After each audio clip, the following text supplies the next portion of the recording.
In today's video, I'm going to teach you how to add a custom metric to your Xero Business Health Scorecard. First, sign in to your Xero account and head to your main dashboard. From here, look to the top navigation and click Reporting.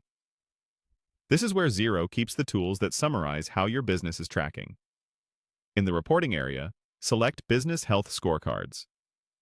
The scorecard gives you an at-a-glance view of key performance indicators, so it's the perfect place to put a metric that's specific to your goals. Before we add anything new, take a moment to review the business health overview you see on screen. Scan the existing tiles and charts to understand what's already being tracked, like revenue, expenses, or cash flow. This quick review helps you spot any gaps and make sure your custom metric will actually add value rather than duplicate something that's already there. Now, click Add Row.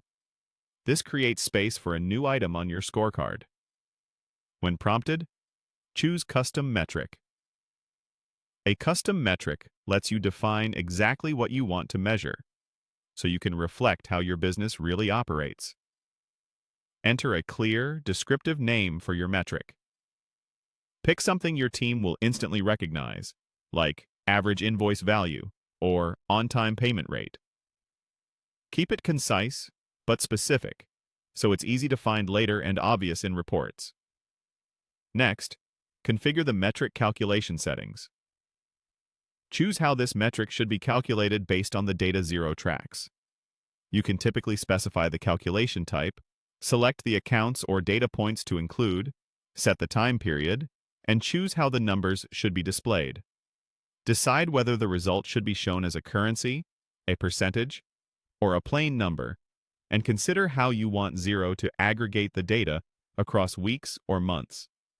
If a formula is involved, double-check that each part references the right inputs and aligns with how your business measures success. Set the target goals and comparison settings to put your number in context. Define a realistic target so you can quickly see if you're on track. Indicate whether higher or lower is better, and choose how you want Xero to compare performance, such as against the previous period or the same period last year.